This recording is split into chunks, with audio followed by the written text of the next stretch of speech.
Estúdio Paul, um podcast sobre cinema, séries, bastidores, tudo sobre televisão e o mercado do audiovisual do Brasil e do mundo.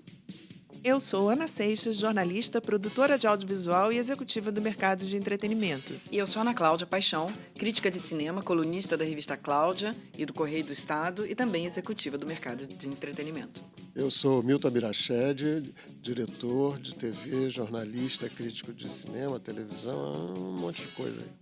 Eu sou o Felipe Boclin, executivo de marketing, empreendedor e criador no universo do entretenimento local e internacional. Estamos aqui no Megafone Studio, a casa que nos recebe. E nesse novo episódio a gente vai falar de 2 temas. Num bloco, vamos falar do mercado e um hub importante para a produção internacional, a Turquia. E no segundo, a gente vai comentar um pouquinho sobre o conteúdo que está todo mundo falando, que é o The Mandalorian. Mas a gente vai começar, vamos lá, Fios, a gente vai falar um pouquinho aí de Turquia. Como é que esse mercado veio aí, está com força já tem tempo, né? Já tem tempo, dados mostram que, na verdade, começou em 2006, vamos dizer assim, dessa invasão turca pelo mundo. Eu falo isso porque estive muito próximo a essa tendência de consumo em cima de novelas e agora, principalmente de séries, que tomou conta da América Latina, tomou conta parte do Oriente Médio e leste europeu. E tem uma narrativa muito interessante para entender como um produto turco, né, se tornou hoje um dos principais produtos distribuídos, né, não só nesses territórios, mas também agora em territórios como os Estados Unidos e também Europa. Eu acho que vale a gente pensar um pouco e refletir um pouco como é que a gente pode olhar para esses conteúdos, aprender com eles, né, se aliar a eles de certa forma, entendendo o sucesso que eles estão provocando, né, seja em formatos de televisão aberta e agora também seriado. Faço a pergunta para Milton. Milton, você assiste o produto turco? Olha,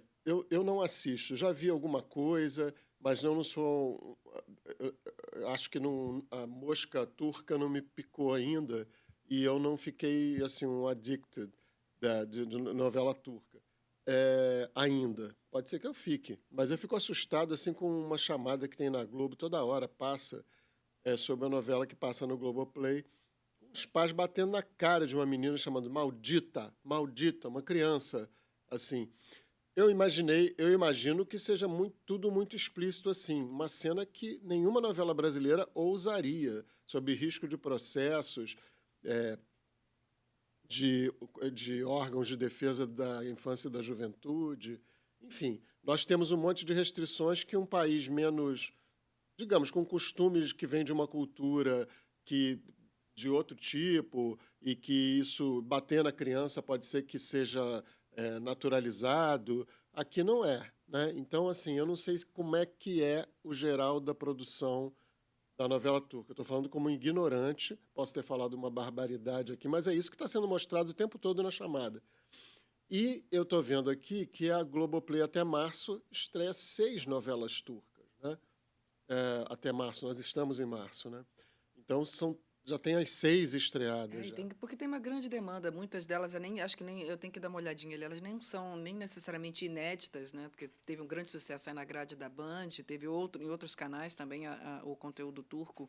Eu queria fazer um comentário sobre isso que o Milton falou. É interessante porque eu assisti a uma delas, aquela Intersection, e o casal principal, né, ao mesmo tempo que pode aparecer pais batendo na cara de uma criança, Intersection é uma novela, existe um casal romântico principal e eles não se beijam em momento nenhum.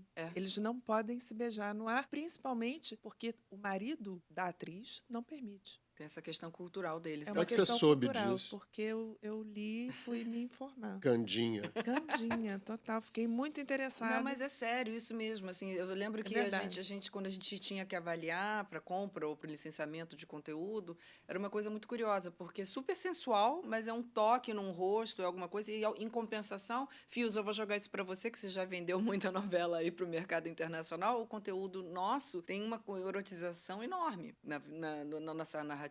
Né? Que não sei como é que é isso para vender. Antes de você jogar para o Fios, eu só vou dar um dado aqui, que elas não são novelas longas, né? Amor e Honra, por exemplo, que está estreando, são 30 capítulos. Algumas são mais curtas. Não, eles têm versões mais curtas e outras mais longas. Eles têm Intersection são bem é longa, é bem longa. eles são bem flexíveis. Mas o Fios, como é que é para vender? Porque eu estava exatamente que uma das coisas que eu ia botar é o seguinte: a estrutura, o folhetim é uma coisa que funciona e a gente tem isso bem explorado aqui no Brasil, conteúdo latino, né, as novelas mexicanas e tal, que são também bem nesse com o folhetim, e as turcas. Então esse mercado, esses três aí, mas são diferentes. Então, o que tem de diferença? O que tem de apelo em cada uma? E o em comum? Elas saem da mesma fonte, né? Desse folhetim onde as tramas são essencialmente muito bem definidas, né? De um amor proibido, de uma revanche, ou de uma ascensão social. Mas ao longo da história, vamos dizer assim, né? Do gênero, a televisão brasileira ela foi mais experimental que a mexicana. Enquanto a mexicana ela ficou no drama, né, o que a gente chama de dramalhão, de um melodramático essencialmente excessivo, né, ainda que seja uma narrativa do gênero, a novela brasileira ela foi essencialmente experimental nos anos 70 e anos 80, ao longo que a novela brasileira, enquanto gênero, ficou um pouco distante da novela mexicana. Muitos núcleos, né, às vezes 2, 3 protagonistas, né, e muito experimento. Né, e isso criou dentro do universo de consumidores de novela, o mercado de consumidores de novela, 2 tipos ou 3 tipos de gênero de consumo de novela. Seja que novelas que iriam para um determinado time slot, né, vamos dizer assim, de programação. A novela da Globo, em algumas produções, ficou extremamente complexa para o público de novela. Posso fazer uma observação? Isso, um pouco lá nos anos 70, com o início dos 80, se deve muito assim, ao gênio criativo de Daniel Filho e Boni, que eu acho que, quando eu penso que existia uma novela chamada Espelho Mágico, que era uma novela sensacional uma novela sobre as novelas, né? Uma novela dentro...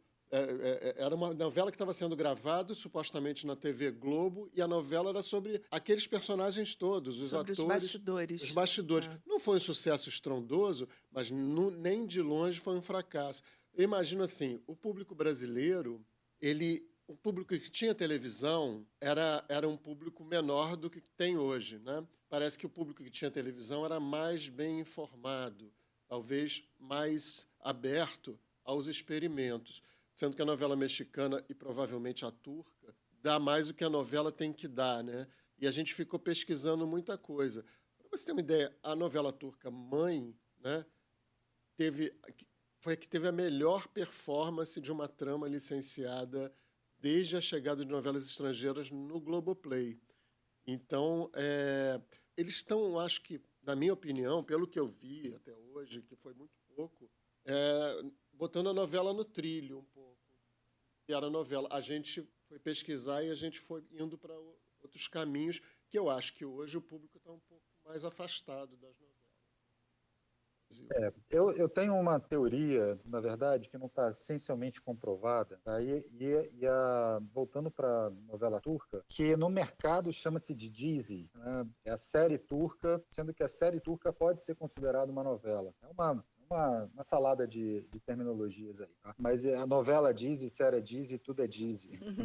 Mas o que aconteceu? No final dos anos 90, onde houve o conflito armado na Turquia, assim como aconteceu em alguns países e regiões, tá? Como na África e na Europa do Leste, a televisão pública, ou vamos chamar de televisão aberta principal, que às vezes não necessariamente é pública, a grande maioria foi, por conta de guerra, né, não tinha como produzir televisão. Então eles compravam, né, muito produto enlatado, né, muito produto pronto. E alguns deles, a grande maioria deles, ou eram produtos americanos, filmes, mas em alguns eram conteúdos latinos, como foi o caso do leste europeu, novamente em alguns países da África, e também na Turquia. Tá? Então, no caso, não foi a novela brasileira que foi para a Turquia nesse sentido, foram as novelas latinas, né, o que gerou essa tradição, vamos chamar assim, praticamente, de de um lookalike mexicano, tá? Ou seja, como produzir gêneros que vieram dessa escola, né, que vieram desse movimento histórico,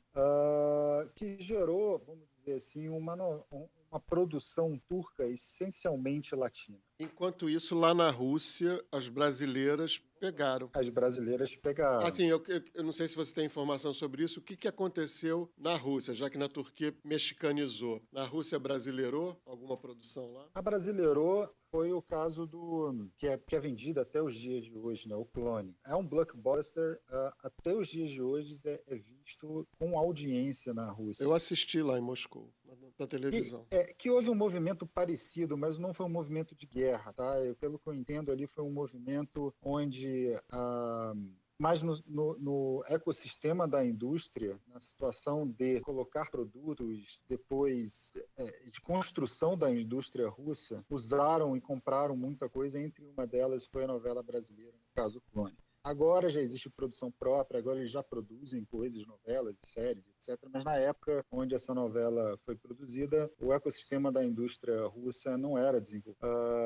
E foi em 2014 que eu tenho como lembrança aqui que o governo turco, na verdade, houve uma censura a partir da produção turca. Tá? Então aí que começa, talvez, o lugar conservador desses costumes turcos. E, ao mesmo tempo, foi nesse olhar conservador e de censura de sexo, de drogas, enfim, que a novela turca, ou a Dizi turca, conseguiu viajar com mais propriedade, principalmente para países do leste europeu e depois para os países latinos, uma vez que o Star System turco não passava recibo que era turco. Você vê uma novela turca, você vê uma série turca contemporânea, ela poderia ser brasileira, mexicana, colombiana. Então ela consegue conversar com o modelo simples da novela mexicana, vamos dizer dessa forma, né, na sua forma original, sendo essencialmente bem produzida, né,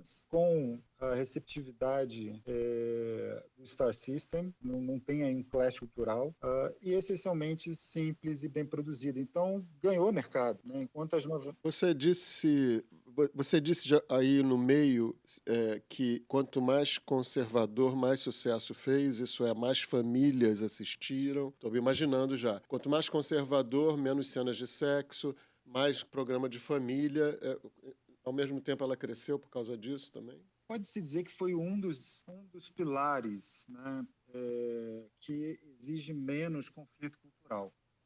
Quando a gente vende produto, principalmente uma novela como a Globo, onde você leva, né, a sensualidade in natura dentro do conteúdo, às vezes questões morais muito conflituosas, não entram em determinados países, não entra por questões culturais. Quando você ameniza questões culturais, né, seja de sexo, de novo, seja desses embates, você tem maior capacidade de distribuição sem riscos de edição e etc. E tal. Então, por isso que a novela Globo, por exemplo, é muito difícil você vender para o Oriente Médio, assim como para a Ásia, porque tem que editar de tal forma que ela fique inviável.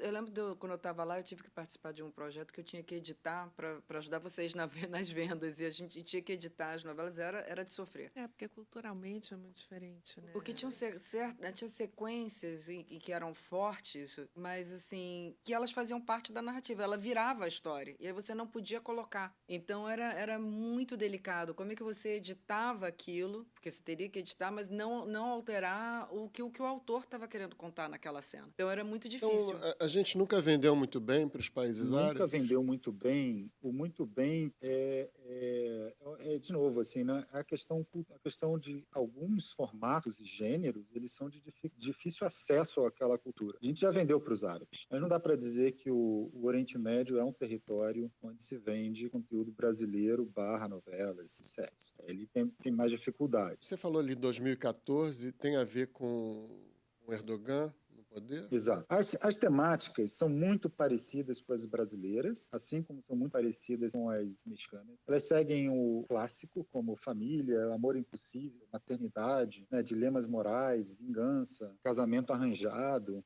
Isso não muda muito, mas o que muda é inclusive, também o tamanho delas. Né? Isso foi um fruto de pesquisa, inclusive dentro da Globo, possivelmente entre outros países brasileiros, como Band, SBT. A maneira como qual eles estavam contando as histórias, inclusive no seu formato. Eles eram novelas menores, de 60 episódios, de 70 episódios. Isso tornava a narrativa mais ágil, né?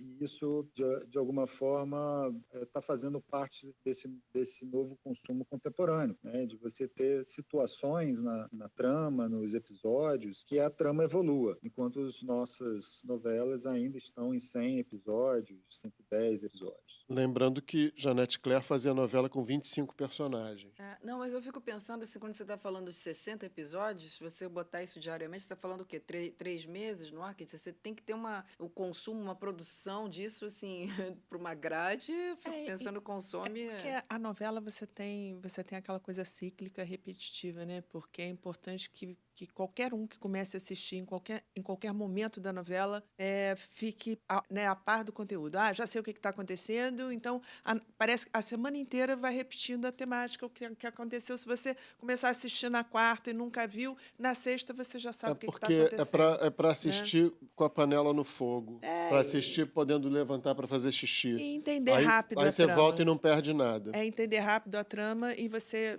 né, para você ser capturado por essa trama rapidamente. Então já sei o que está acontecendo, amanhã eu vou ver porque eu quero ver o que aconteceu com ela. E, obviamente, eu acho que essa questão do drama, do melodrama, principalmente, que influencia demais, né, a novela, o folhetim, que o folhetim tem tudo a ver com melodrama, principalmente latino, porque vem do cinema. Vem do cinema de lágrimas da América Latina. Né? O cinema latino-americano era um dramalhão nos seus primórdios, né? Nos anos 50. Eram dramas, eram dramas pouco erotizados. Eu acho que tem a ver com o turco ter assimilado mais o latino do que o brasileiro. Eu tenho uma curiosidade aqui, Fios. A gente está falando de Turquia e tal.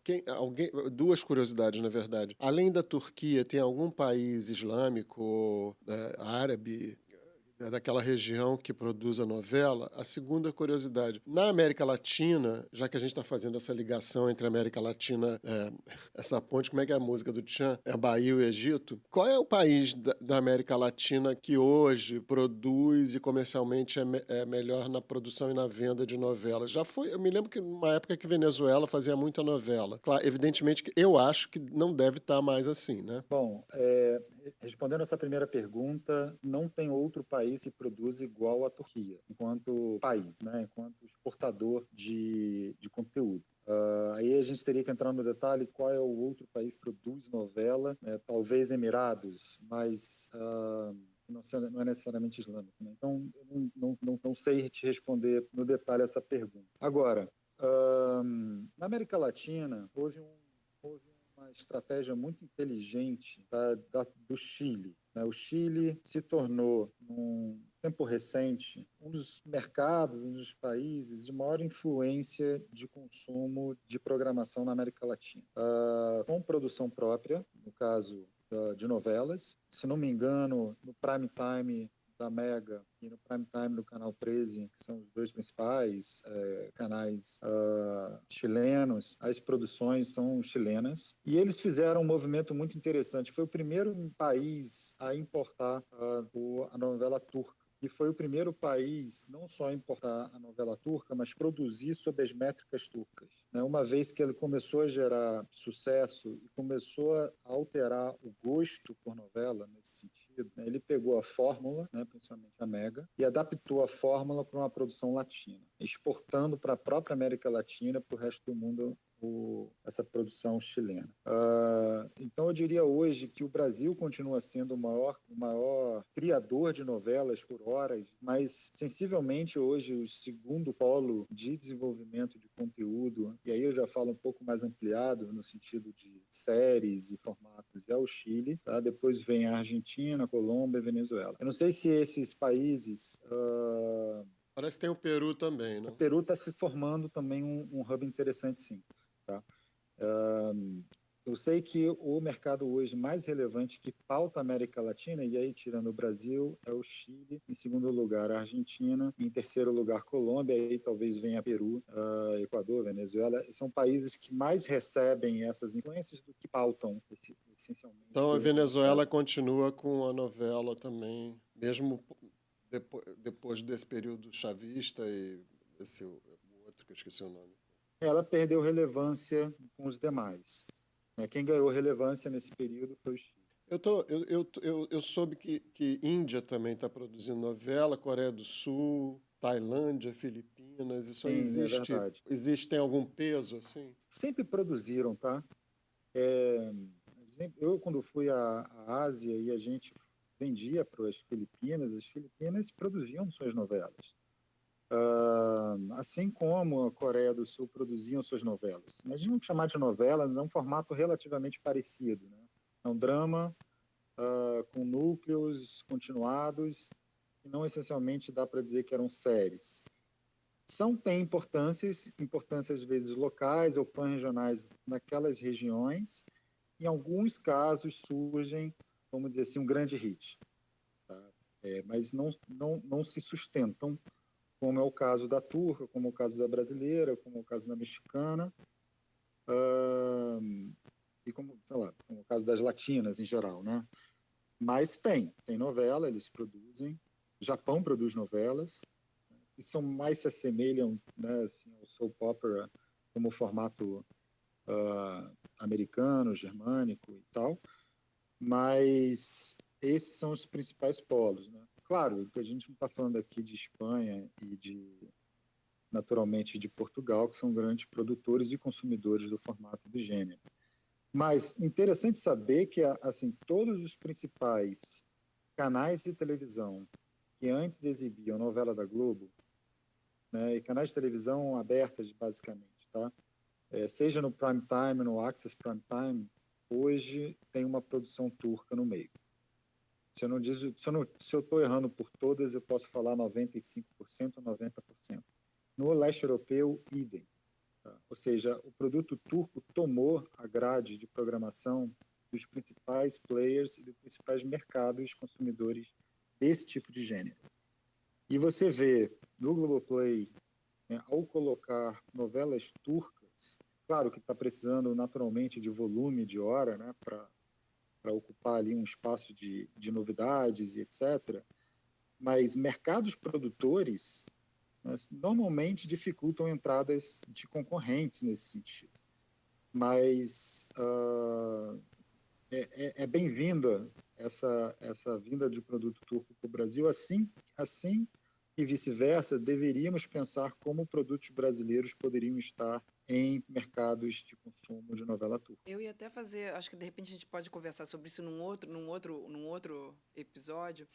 Conversar uma coisa assim, por exemplo, a gente está falando das novelas japonesas e até das turcas, assim, você vender o formato, você vender o roteiro e adaptar ali, que a gente está falando aqui muito do licenciamento dele já pronto, que depende da dublagem e você olhar aquele custo ali de produção. A TV Globo já fez isso. Exato. Com Vale Tudo. Com Vale Tudo. E eles fazem também. Tem uma novela japonesa que acho que se chama Mãe, se não me engano, mas assim, já foi... já foi feita em vários outros países. E assim, que eu fico até curiosa como é que o consumo da Turquia, né? E é interessante essa coisa, adaptação cultural, né? O Vale Tudo não deu certo por causa de um problema da Maria de Fátima com a mãe, né? Que não era assimilado por outras culturas. Não. Uma filha tão ruim assim. Tratar tão mal uma mãe, né? Foi muito complicado. A gente vai até encerrar, mas assim, uma das coisas falando nisso que eu lembro uma vez na Argentina que estava passando ainda a Avenida Brasil na época, a gente falava de Carminha e lá era a história de amor do Jorgito. Só se falava dele. O Jorgito era a coisa mais importante do mundo. Agora, eu estou falando da novela... Que é Cauã. Só para fechar, onde a gente começou... A novela turca batendo na cara da criança, a Avenida Brasil deixou uma menininha no lixão, né? Então você vê. Verdade. São coisas que a gente não para e pensa, assim, né? Com mais distanciamento. É uma criança, mais de uma, né? Crianças no lixão. Né? Essa cena fatídica cena, talvez seja totalmente fora da reta do que se entende hoje de produção turca. É a culpa Só do para pessoal da finalizar, promoção que botou em destaque. Exatamente a cena que eles botaram na chamada. E não para de passar na TV Globo. Alô? Só para terminar, que eu acho muito, muito, muito importante esse ponto. A exportação de novela turca veio a partir de incentivo governamental, seja para produção local, mas principalmente para exportação. Tá? Quando eu participei de muitos MIPs, MIPCONs, MIPTVs, era impressionante a quantidade de stand turco que apareceram de um dia para o outro. E isso só veio por iniciativa governamental de acesso e facilidade de produtores e distribuidores de conteúdo turco, né, estarem presentes em mercados. Não vende no primeiro, não vende no segundo, mas vende no terceiro, vende no quarto, e aí a coisa ganha uma proporção gigantesca.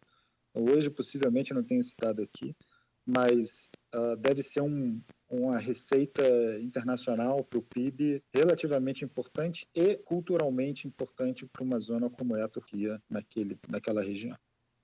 Pois é, então, a gente está falando, vamos sair um pouquinho aí da Turquia, das novelas, a gente vai estar falando de um conteúdo que dá uma certa polêmica aqui no grupo, porque nem todo mundo curte, nem todo mundo gosta, mas é um grande sucesso aí da plataforma da Disney, que é o The Mandalorian. É uma série original do conteúdo aí da Star Wars, que foi criado pelo Jon Favreau, que eu adoro, sou fã dele, como roteirista, sempre gostei de várias coisas que ele fez. O filme do Mowgli é muito bom. Antes disso, Amo o filme do Mowgli. nos anos 90, o primeiro filme que ele fez é espetacular, assim, ele é muito bom roteirista, sempre foi bom roteirista. O Rei Leão não é dele? Rei Leão é dele? Fios, eu não me lembro, tem que fazer a pesquisa aqui online. Talvez seja. Não sei. Ele é muito bom para lidar com a animação, com aquela coisa dos bichos ali, né? O Grogu, só o que ele conseguiu, esse bonequinho que tá aí a febre mundial da fofura, que ele explora essa fofura com todos os jequinhos. O Little Yoda, né? O Baby Yoda. Não, o Baby Yoda é sensacional. E aí a gente está aqui falando porque, na realidade, essa é uma série de grande sucesso, de um grande investimento aí da Disney, que tem o Pedro Pascal, que veio... Não aparece, né? Como é que você tem o Pedro Pascal e bota ele com um capacete a série toda, quase? Coitado do Pedro Pascal, né? Agora explodiu aí no Last of Us. O Rei Leão é do Jon Favreau. Do Jon Favreau. Ele é espetacular, ele é genial. E ele criou essa série que veio aí foi um dos grandes sucessos durante a pandemia. Faz parte dentro desse universo do Star Wars. Mas a gente tem uma certa... está botando aqui na roda exatamente por isso, como eu falei. A gente não tem unanimidade. Milton, por exemplo, não curte, está se esforçando ali, né? Então, assim, eu adoro Star Wars. Aquilo embalou acho que... É de que ano? A primeira? 77. Eu tinha 16 anos. Eu amo. O que veio depois, a segunda trilogia, que é a prequel, né? Uhum. Eu já achei confusa, já não teve aquele encanto para mim. E tudo que veio depois de spin-off, né? Uhum. Eu não me encantei com nada, assim. Mandalorian eu já comecei 3 vezes a ver e eu durmo. Eu não sou fã do Mandalorian também, não. Embora eu seja muito fã do universo Star Wars. Mas eu realmente me apeguei ao Luke Skywalker, ao Han Solo, à Princesa Leia. Principalmente ao Império Contra-Ataca. Né? Esse é o melhor filme. Eu adoro o Retorno de Jedi. Eu acho o Retorno de Jedi maravilhoso também. Não, pra mim é o Império. Fios. Eu adoro. Tá vendo? Aqui não tem unanimidade. Eu adoro.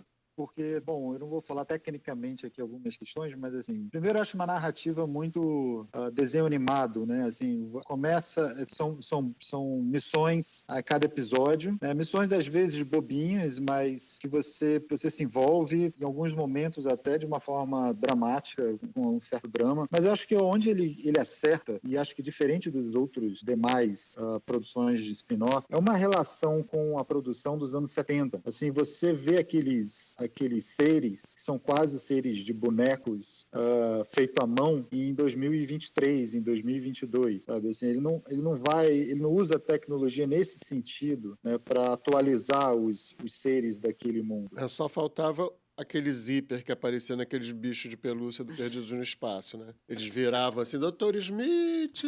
Aí o Dr. Smith tinha um zíper lá atrás da pelúcia, no meio da pelúcia. Então, assim, foi uma coisa que me chamou muita atenção. Assim, caramba, isso aqui é muito mal feito. Mas é muito mal feito para o universo Star Wars, que era dos anos 77, 78, e que depois faz total sentido e conecta com aquele mundo daquele tempo, né?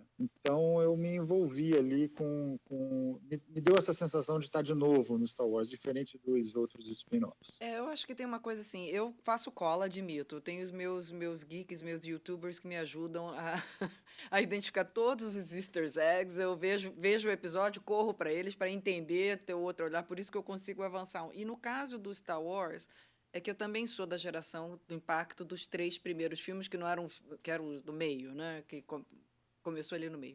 Então, eu realmente eu sou apaixonada pelo Luke Skywalker, não concordei muito como eles terminaram a história dele. O Luke era muito acima do que aquele ódio, eu acho que aquela ele era decepção dele. o grande Jedi, ele não podia ter se entregado ao ódio dessa forma. Também não concordo. Eu gosto do Darth Vader. Gente, que criação genial. Dessa coisa. Genial. Então, acho que assim, eu também tenho muito mais impacto, muito mais empatia pelo trio original do que os outros depois que foram repetindo a fórmula. Mas eu acho que aí vocês podem bater em mim, e quem ouvir também pode gritar e dizer que eu estou falando bobagem. Eu acho que tem um problema muito sério no DNA do Star Wars, que é o fato de que o George Lucas criou uma história, uma aventura que talvez ele não tivesse apostando que fosse render tanto. Ele não nasceu como uma franquia, ele não pensou assim. Então, ele depois teve que voltar para amarrar várias coisas na história como ele tinha contado. Então, assim, do primeiro para o segundo, terceiro, você já tem, assim, nesses 3 primeiros, o Darth Vader tinha sido morto pelo... Desculpe, o Anakin Skywalker tinha sido assassinado pelo Darth Vader, depois ele era o Darth Vader, então, mas um matou o outro, então eu não errei.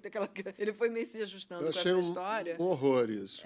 Então, assim, essa confusão aí. Mas eu acho que isso acabou impactando em todas as histórias desde então. Eles jogam a história, depois eles amarram. Primeiro inventam assim, para quem não acompanhou, e esse que é o outro grande problema que eu acho que, em comparação, a Marvel está dando show em termos de narrativa. Porque se você não conhece o conteúdo das séries de animação, se você não leu os livros, se você não acompanhou todo aquele universo que a gente não acompanhou, porque a gente parou, a gente ia ao cinema, viu dos filmes do cinema, mas teve todo um outro universo que foi crescendo paralelamente.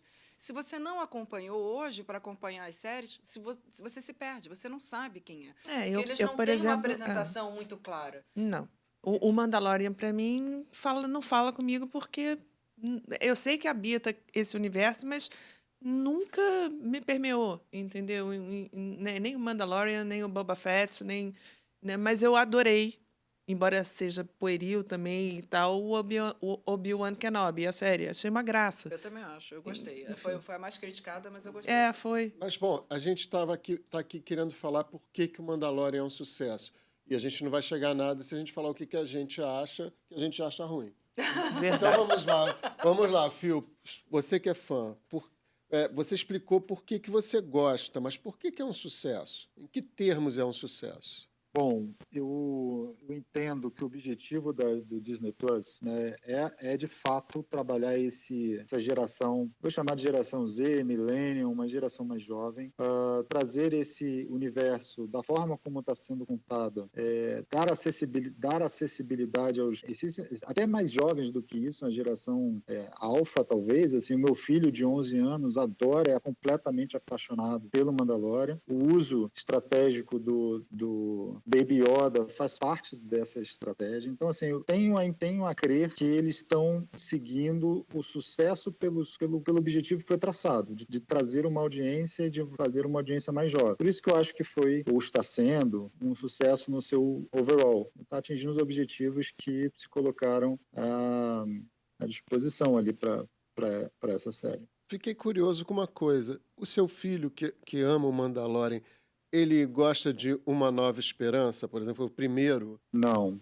Não, essa geração mal consegue. Pra gente, nem o Império Contra-Ataca? Já viu? Assim, ele gosta, tá? Mas ele não é fã. Ele ficou completamente fã de Mandalorian. Você vê que a linguagem não é mais a mesma. Não é a mudança da linguagem, exatamente. Aquilo foi para encantar os jovens da idade dele, em 77. Mas você pensa o seguinte, que o Star Wars tem 3 gerações assim que ela foi impactada. A gente foi dali dos anos 70, Desculpe os que vieram depois, que é o melhor conteúdo, o original. Quando veio ali perto dos anos 2000, que pegou as prequels lá, que veio contar a história, que é fascinante, a história do Anakin, que a gente já sabia que ia terminar Skywalker. mal. Mas é muito bom. Mas ele erra, ele tem umas barrigas ali. Nada. A garotada que assim, do meu sobrinho, que está perto dos 30, ama, porque esse, para eles, foi a primeira experiência deles aí com Star Wars. E aí tem essa mais recente, que foram os últimos aí, essas três que últimas. Eu gosto também, muito. Que também. Então, ele fala a Disney conseguiu Gosto falar mais. com cada geração de uma forma assim muito. Então qual é o erro de não ser concebido como uma franquia original? Não prejudicou em nada. Eu não acho que consumo, houve um não. erro. O consumo material vamos lá, de parques. Eu fui agora na Disney, os brinquedos são espetaculares, assim, de você participar e tal. Mas para você ter uma experiência completa, de entender cada um, você precisa consumir. Então, na realidade, você acaba sendo forçado a consumir. Por exemplo, para entender quem era Bo-Katan do Mandalorian, eu tive que ver os Rebels, que eu não tinha visto essa animação de 2014. Tá lá na plataforma. Meia horinha, tô adorando, mas só agora tô indo ver, porque eu precisei ver para entender o que ela é, para entender onde ela vai entrar, qual é o significado daquilo tudo do Mandalorian. Então, assim, eles, dessa forma, em termos de forçar um consumo, brilhante. O que a gente está falando assim, é de amarrar, sei lá, no meu ponto de vista dramático, eu acho que você perde, você fica preso a ter que assistir. Você acha que, por exemplo, a Marvel, porque a Marvel vem do universo HQ, né? Acontece muita coisa no HQ que você não lê, você também não saberia, mas a gente não tem essa sensação. Não tem. Então, qual foi o que teve que está todo mundo criticando? O Homem-Formiga 2, esse agora, que se você não assistiu Loki, se você não assistiu as outras séries que estão na Disney Plus também, porque a Disney também é dona da Marvel. Sim. Se você não assistiu, especialmente Loki, você não vai curtir, não vai entender nada do Homem-Formiga. E até então você conseguia não assistir os filmes. É muito bem feito isso. Eu fiquei muito fã do trabalho da Marvel, porque você conseguia entender, ou você ia apreciar mais se você tivesse visto tudo. Mas se você não tivesse, você entendia e curtia. Nesse do Homem-Formiga 2, para mim não teve problema, eu curti. Mas eu assisti tudo. Quem não assistiu não tem explicação. Fica a coisa ali meio perdida. Eu, de novo, falo, eu só sei disso porque eu sei dos meus youtubers que me dão cola. Eu assisti todos da Marvel, todos. Ô, Ana Cláudia, me conta assim uma inside information assim do episódio Pedro Pascal de capacete. Parece que ele pediu para tirar em algumas cenas. Porque, assim, nós achamos um desperdício um ator desse ficar coberto o tempo todo. Mas quem gosta do Mandalorian tá nem ligando para isso, né? Aí, Fios, você me ajuda um pouquinho de novo, porque essa aqui é a questão. Porque tem uns Mandalorians, que tem uma corrente que tira o capacete, não tem problema nenhum. Bo-Katan, não sei, e ele é de um grupo mais radical. O que aconteceu? O Pedro Pascal já era estrela, já era estrela, já estava em ascensão ali. Pra gente ele já era uma estrela, mas assim, pro mercado Game Hollywood, of Thrones. Ele fez a ponta em Game of Thrones. Ele já está na televisão há muito tempo, sempre fazendo coadjuvante, ninguém prestava atenção. Mas ele veio do Game of Thrones, emendou um Narcos, que fez um grande sucesso. Ele depois fez o vilão lá no DC. Então ele veio, estava no ascendente. Quando ele fez o Mandalorian, ele não era ainda essa marca que ele hoje é.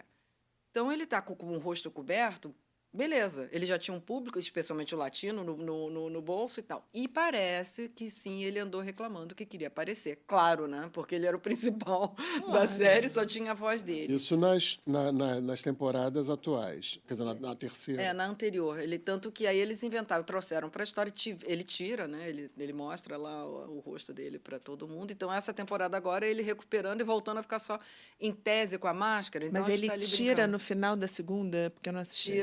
Ele tira... Agora, Fios, porque então, ele entrou no Boba Fett. Agora eu não me lembro se é da dele ou se é no Boba Fett que ele tira a máscara pro Grogu. É na dele, né? É no Mandalorian. É na dele. No final da segunda, né? No final da eu segunda. li alguma coisa. Que ele faz isso. E é bonito, porque aquela relação dele. E ele é um cara. Você vê como que ele tá. O que ele tá dando voando no Last of Us, que a gente falou no último episódio. Ele consegue. Tem aquele episódio do Last of Us que ele tem que salvá-la, que ele tá numa janela atirando. Ele não fala uma palavra, a expressão dele é de desespero. Quer dizer, você tem um ator que tem uma expressividade como a dele, botar só a voz, é meio. Só Disney que pode, né? Se dar o luxo. Mas ele parece que ele pleiteou isso. Então, por isso que.